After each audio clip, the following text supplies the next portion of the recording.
Marcus Aurelius was surrounded by sycophants, traitors, and people who wanted him dead. His co-emperor undermined him. His most trusted general staged a revolt. Courtiers smiled to his face and schemed the moment he turned around. Every single morning he reminded himself, "Today I will meet ungrateful, arrogant, dishonest people." And then he chose not to become one of them. That choice, made daily for 19 years, is the most practical guide to dealing with difficult people ever written. We've explored this passage before in the context of Marcus's morning routine, but here we need to look at it through a different lens, not as preparation for the day, as preparation for people. In Book 2 of the Meditations, Marcus writes, "When you wake up in the morning, tell yourself, the people I deal with today will be meddling, ungrateful, arrogant, dishonest, jealous, and surly." Most people read that as cynicism. It's not. Look at what comes next. He writes that these people act this way because they cannot tell good from evil. They are, in his words, acting out of ignorance, not malice. And because Marcus shares a common human nature with them, he cannot be angry with them. They are his relatives, not in blood, but in spirit. They share the same rational faculty. They belong to the same human family. This is a radical reframe. Marcus isn't listing difficult personality types so he can avoid them. He's listing them so he can meet them with understanding. He's not saying these people are bad. He's saying they're confused. They don't know what they're doing. And if you were equally confused, you'd behave exactly the same way. That doesn't mean he tolerates everything. It means he refuses to let other people's confusion infect his own clarity. The instinct most people have when dealing with difficult people is anger, and anger feels righteous. It feels proportional. It feels like justice. Marcus Aurelius spent 12 books explaining why that feeling is a lie. In Book 6, he writes, "When someone wrongs you, ask yourself, what made them think this was the right thing to do? Not what's wrong with them. What made them think they were right?" Because in almost every case, the person who hurts you believes they are justified. They're not twirling a villain's mustache. They're operating from their own distorted version of reality, a version shaped by their wounds, their fears, their limited understanding. Marcus uses this as an antidote to anger. When you stop asking, "How dare they?" and start asking, "What led them here?" the anger loses its fuel. You don't have to agree with their behavior. You don't have to excuse it, you just have to see it clearly. And clarity and rage cannot occupy the same mind at the same time. Think about the person in your life who frustrates you most right now. The one whose name makes your jaw tighten. What if you knew their full story? What if you knew every failure, every rejection, every wound they carry that you've never seen? Would you still feel the same anger? Or would something softer take its place?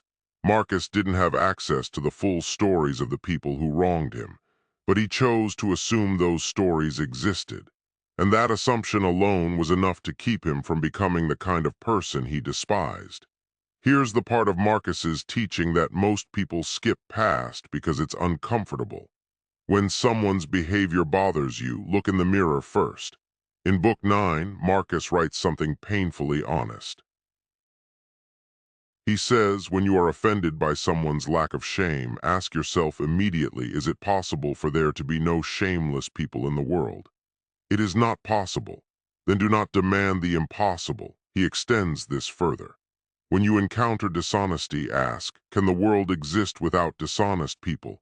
No. So why are you surprised? And then the real question, have you yourself never been dishonest? Have you never been ungrateful, arrogant, or selfish?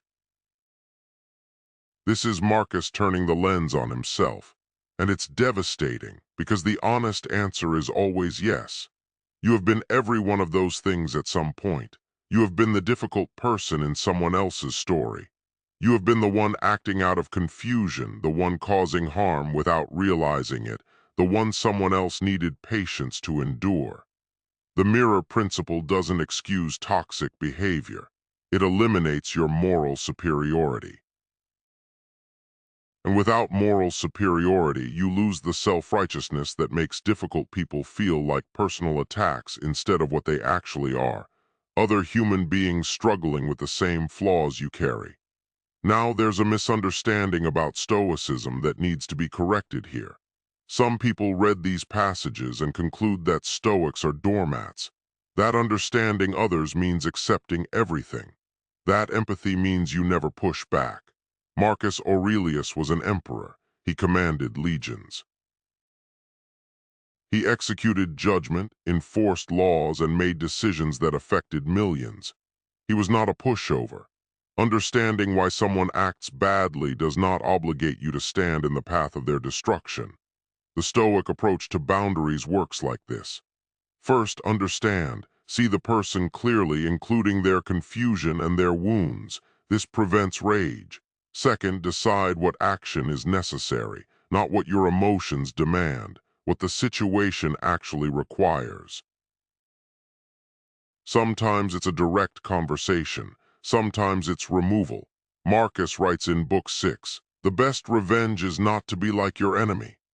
This is a boundary statement. He's not saying ignore your enemy. He's saying the most powerful thing you can do is refuse to adopt their tactics. When someone manipulates you, don't become a manipulator. When someone betrays you, don't become a betrayer. Let their behavior define them. Let your response define you. The boundary isn't a wall you build against people. It's a line you draw inside yourself.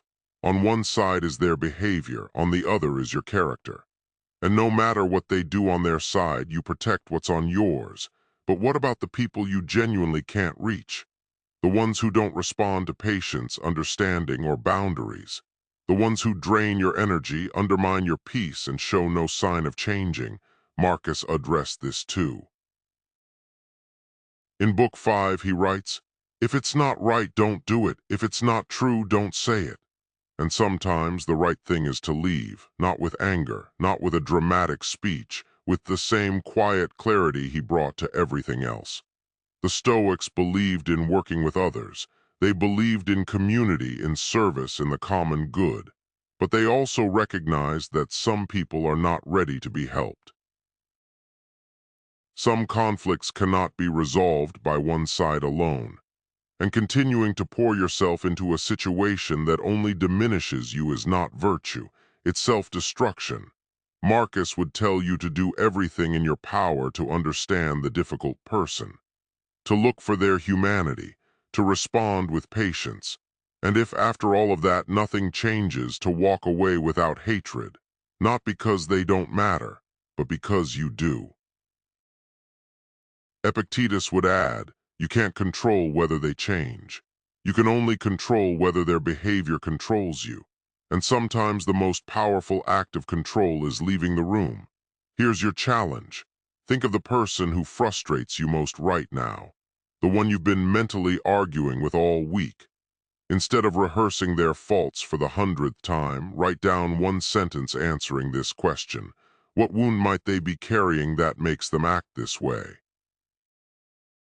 You don't need to know the answer for certain. Just consider it. That single act of imagination, of trying to see someone else's confusion instead of just reacting to it, is the practice Marcus performed every morning. It doesn't excuse their behavior. It frees you from the rage. And freed from rage, you can decide clearly what to do next.